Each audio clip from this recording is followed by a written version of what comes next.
Happy. എനിക്ക് ചെറിയ കാര്യങ്ങളിലും വലിയ കാര്യങ്ങളിലും എക്സൈറ്റ്മെന്റ് കണ്ടെത്തുന്ന ഒരു വ്യക്തിയാണ് ഞാൻ. ഇതേ സമയം എന്തെങ്കിലും മോശമായിട്ട് വരുമ്പോഴത്തേക്ക് ശരി നമുക്ക് വിഷമം ഉണ്ടാവും. പക്ഷേ ഞാനിപ്പോൾ നിൽക്കുന്ന സ്റ്റേജ് ഓർത്ത് ഞാൻ സന്തോഷിക്കുന്നു. എന്ത് വിഷമം വന്നാലും ശരി, ഓക്കെ, വീട്ടുകാർ ഹാപ്പിയാണ്, എനിക്ക് സാമ്പത്തികമായിട്ട് എനിക്ക് കുറച്ച് പൈസ കിട്ടുന്നുണ്ട്, എൻ്റെ ആഗ്രഹങ്ങൾ നടന്നു പോകുന്നുണ്ട്. അപ്പോൾ ഇതിനകത്ത് എന്ത് നെഗറ്റീവായിട്ടുള്ള കാര്യം വന്നാലും നമ്മൾ ആലോചിക്കുമല്ലോ.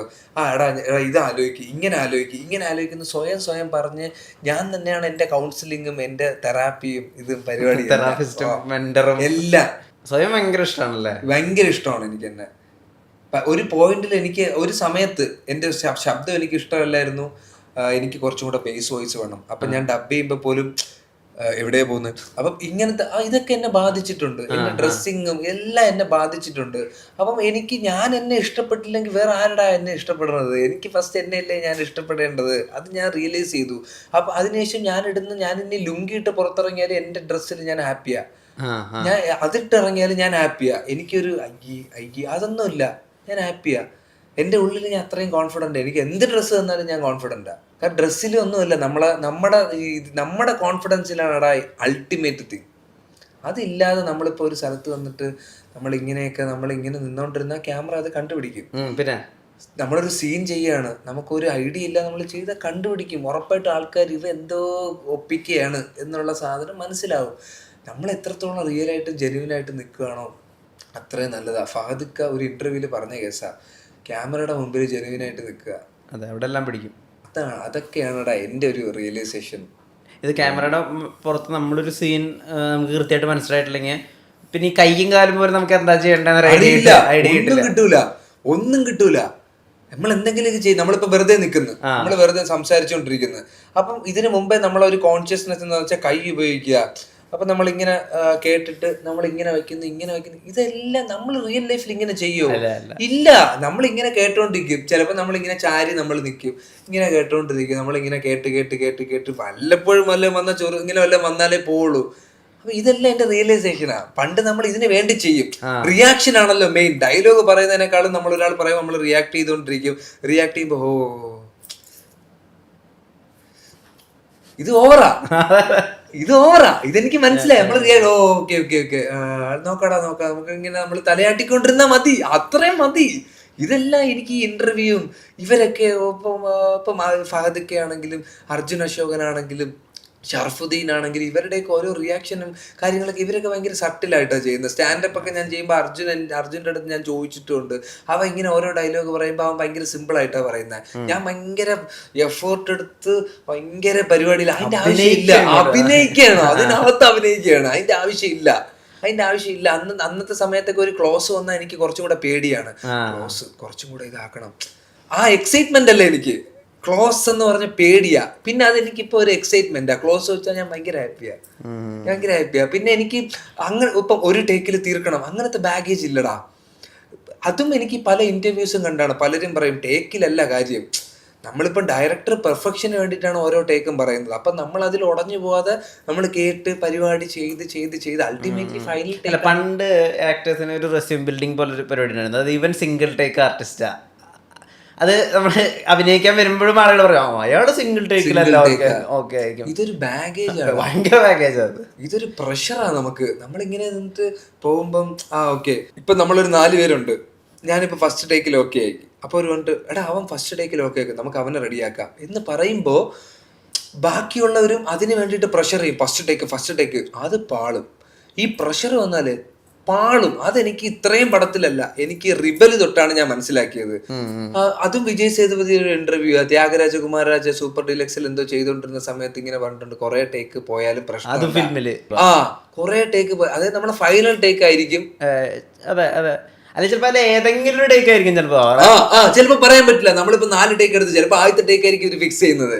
പക്ഷേ ഈ 4 ടേക്ക് ഡയറക്ടറിന്റെ പെർഫെക്ഷന് വേണ്ടിയിട്ടാണ്. പുള്ളിക്കൊരു വിഷൻ ഉണ്ട്, അതിലേക്ക് നമ്മൾ എത്തുകയാണല്ലോ. അപ്പൊ അതിനു വേണ്ടി ചെയ്യുമ്പോൾ നമുക്ക് എന്തിനാണ് അങ്ങനെ ഒരു പ്രഷർ? ക്യാമറയുടെ ഫ്രണ്ടിൽ ഇത്രയും പ്രഷർ ഇട്ട് ഇഷ്ടപ്പെട്ട ഒരു ജോലി ചെയ്യുന്നു, അതേ പ്രഷറോടുകൂടി ചെയ്താൽ എങ്ങനെ ഇരിക്കും? അതാ അവസ്ഥ. ഞാൻ ഭയങ്കര റിലാക്സ്ഡ്. ഈ ഇപ്പോൾ എനിക്കറിയാം, ഇപ്പോൾ വെങ്കിയുടെ കൂടെ തന്നെ തുടങ്ങുന്ന കുറേ ആക്ടേഴ്സ് EMI ആക്ടേഴ്സ് ആയിട്ട് മാറിയിട്ടുണ്ടാവും. കാരണം പല പല EMIകൾ അടയ്ക്കാൻ വേണ്ടിയിട്ട് അവർക്ക് പല പല സിനിമകൾ ചെയ്യുക, പല പല കൊളാബറേഷൻസിൻ്റെ ഭാഗമായി പോവുക. അത് അവർക്ക് ഉണ്ടാക്കുന്ന ഒരു സന്തോഷമില്ലായ്മയുണ്ട്. കാരണം നമ്മൾ എന്തിനാണോ വന്ന് തുടങ്ങിയത് അത് മാറിയിട്ട് പിന്നെ കംപ്ലീറ്റ്ലി EMIകൾ കൊണ്ട് എത്തിക്കാൻ വേണ്ടിയിട്ട് EMI ആക്ടർ ആവണ്ടെന്ന് തീരുമാനിച്ചത് ഘട്ടത്തിലാ. EMI ആക്ടർ ആവണ്ട എന്ന് തീരുമാനിച്ചതെന്ന് വെച്ചാൽ ബ്രോ, എനിക്ക് ക്രെഡിറ്റ് കാർഡ് ഇല്ല. ക്രെഡിറ്റ് കാർഡ് എനിക്ക് എന്ന് വെച്ചാൽ പേടിയാണ്. എനിക്ക് വല്ലതുമൊക്കെ വാങ്ങിച്ചു കൂട്ടും, അതിന്റെ ആവശ്യമില്ലല്ലോ. ഞാൻ സമ്പാദിക്കുന്നില്ല എന്നുള്ളത് കൊണ്ടാണ് ഞാൻ EMI ആക്ടർ ആവാത്തത്. ഞാനൊരു സമയത്ത് ഉപയോഗിച്ചുകൊണ്ട് 8 വർഷം ഞാനൊരു ഫോൺ ഉപയോഗിച്ചിട്ടുണ്ട്, മോട്ടോ G3. അത് പൊളിഞ്ഞിട്ട് റബ്ബർ ഇട്ട്. കാരണം എനിക്കിപ്പോൾ ഫോൺ വേണ്ട. കാരണം എനിക്ക് ഈ പടം ഹിറ്റായ ഞാൻ ഫോൺ വാങ്ങിക്കും. അതാണ്. അല്ലാതെ എൻ്റെ കയ്യിൽ ഇല്ലാതെ ഞാൻ ഒരു സാധനവും ഞാൻ വാങ്ങിച്ചിട്ടുമില്ല. എനിക്ക് വീട്ടിൽ അങ്ങനെ ഒരു ചിലവുമില്ല. ഞാൻ ഭക്ഷണം കഴിക്കുന്ന വീട്ടിൽ നിന്നാണ്, എന്നെ നോക്കുന്നത് വീട്ടുകാരാ. എനിക്ക് ഒരു ചിലവില്ല. കൂട്ടുകാരന്മാരാണെങ്കിൽ അവന്മാരെ വണ്ടിയിൽ കൂടെ പോകും, എന്തെങ്കിലും ആവശ്യമുണ്ടെങ്കിൽ ഇടയ്ക്ക് വല്ലതും വണ്ടിയിൽ പെട്രോൾ അടിക്കും. അപ്പം എനിക്ക് ഇങ്ങനെ ഒരു ബാഗേജ് ഇല്ലായിരുന്നു. എനിക്ക് ദൈവം സഹായിച്ച സിനിമ വരുന്നുണ്ടായിരുന്നടാ എനിക്ക്. പക്ഷെ ഞാൻ ഇതുവരെ എനിക്ക് ഇഷ്ടമില്ലാത്തൊരു പരിപാടി ഞാൻ ചെയ്തിട്ടില്ല. ഇതുവരെ ഞാൻ ചെയ്തിട്ടില്ല. ഇപ്പം എനിക്ക് ഇഷ്ടമുള്ള പരിപാടി പടം ഹിറ്റാണോ? അല്ല. പക്ഷെ ഞാൻ അത് ഇഷ്ടപ്പെട്ടെടുത്തതാ. അതിന്റെ റിസൾട്ട് എന്തോ ആയിക്കോട്ടെ, അത് നമ്മുടെ കയ്യിലല്ല. നമ്മൾ ഇഷ്ടപ്പെട്ടൊരു സാധനം ചെയ്യുമ്പോൾ നമുക്ക് കുറ്റബോധം വരില്ലല്ലോ. എനിക്ക് ആ സ്ക്രിപ്റ്റ് ഇഷ്ടപ്പെടാതെ പൈസയ്ക്ക് വേണ്ടി ചെയ്തിട്ട് എനിക്കത് പണിയായല്ലോ എന്ന് ഞാൻ ഒരിക്കലും പറയില്ല. ഞാൻ ഇഷ്ടപ്പെട്ടാ ചെയ്തത്, പടം വർക്കായില്ല, ഓക്കെ ലെറ്റ്സ് ഇറ്റ് ബി. പക്ഷെ ഞാൻ ലെറ്റ് ഇറ്റ് ബി. എനിക്കത് ഇഷ്ടപ്പെട്ടിട്ടാണ് ഞാൻ ചെയ്തതെന്നുള്ള ഒരു ആത്മസംതൃപ്തി ഉണ്ടല്ലോ. ചോദിക്കുന്നത് ശരിയാണോന്ന് അറിയില്ല, എന്നാലും ഞാൻ ചോദിച്ചോട്ടെ, റിബലിൽ എന്താണ് വെങ്കി ഇഷ്ടപ്പെട്ട് കണ്ട ഒരു ഫാക്ടർ?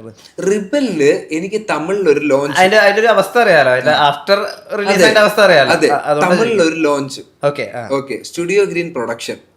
ഓക്കെ, കഥാപരമായിട്ട് നോക്കുമ്പോൾ എനിക്ക് അത്യാവശ്യം ഇമ്പോർട്ടന്റ് ആയിട്ടുള്ള ഒരു ക്യാരക്ടറാണ്. ഓവറോൾ ഇതിന്റെ പൊളിറ്റിക്സ് അല്ലെങ്കിൽ ഇത് ഔട്ട് എങ്ങനെ വരും, ഇത് കണ്ടപ്പോ എനിക്ക് മെക്സിക്കൻ അപാരതയാണ് എനിക്ക് ഫസ്റ്റ് എന്റെ മൈൻഡിൽ വന്നത്. എനിക്കും കണ്ടത്. അപ്പൊ ഞാൻ ഇങ്ങനെ പറയുന്നത്, എടാ മെക്സിക്കൻ അപാരതയുണ്ട്, പക്ഷെ എന്റെ ക്യാരക്ടർ എനിക്ക് ഇതിൽ എന്തെങ്കിലും ഒരു പരിപാടി ചെയ്യാൻ പറ്റിയാൽ എനിക്ക് തമിഴിൽ വേറെ ആരും ലോഞ്ച് തരൂലടാ. മനസ്സിലായ? അപ്പം എനിക്ക് ആ ക്യാരക്ടർ ഇവനെ ഞാൻ വേറൊരു രീതിയിൽ ചെയ്തു നോക്കാം. അതെനിക്കൊരു ചാലഞ്ച് ആയിരുന്നു. കാരണം ഇത്രയും ഒരു വില്ലൻ പരിപാടി ഞാൻ ചെയ്തിട്ടില്ല. സ്ട്രെയിറ്റ് ഓപ്പോസിറ്റ് അടി വില്ലൻ പരിപാടി ഞാൻ ചെയ്തിട്ടില്ല. അപ്പം ഇത് ചെയ്തു നോക്കാം. എന്നെ വെട്രിമാരൻ സാറ് വിളിച്ച്, ഞാൻ പുള്ളിയേതാ ഇതുപോലെ ഇരുന്ന് കണ്ട്, റിബലിന്റെ ട്രെയിലറും റിബൽ കണ്ട് കഴിഞ്ഞിട്ട് ഞാൻ പുള്ളിയായിട്ടിരുന്ന് സംസാരിച്ചിട്ടുണ്ട്. മനസ്സിലായ? അപ്പം എനിക്കത് ഗുണമാണ് ഉണ്ടായത്. ഈ റിബൽ ഞാൻ ചെയ്തില്ലായിരുന്നു കിങ്ഡത്തിൽ ഞാൻ വരൂല. ഞാൻ വെളിപാടിന്റെ പുസ്തകം ചെയ്ത് അതിൽ നിന്നാണ് ഞാൻ നായികാനായകനിൽ വരുന്നത്. നായികാനായകൻ സ്റ്റാൻഡപ്പ് കിട്ടുന്നു. നായികാനായകനിലെ മൈമ് പഠിപ്പിച്ചെന്ന ആളാണ് സ്റ്റാൻഡപ്പിന്റെ ചീഫ് അസോസിയേറ്റ് കാസ്റ്റിംഗ് ഡയറക്ടറും. അങ്ങനെയാണ് സ്റ്റാൻഡപ്പിൽ ഞാൻ വരുന്നത്. ആ സ്റ്റാൻഡപ്പിന്റെ ഓഡീഷൻ വഴിയാണ് ഞാൻ സ്റ്റാൻഡപ്പിന്റെ pre release event audio launch വഴിയാണ് ഞാൻ പ്രീസ്റ്റിൽ വരുന്നത്.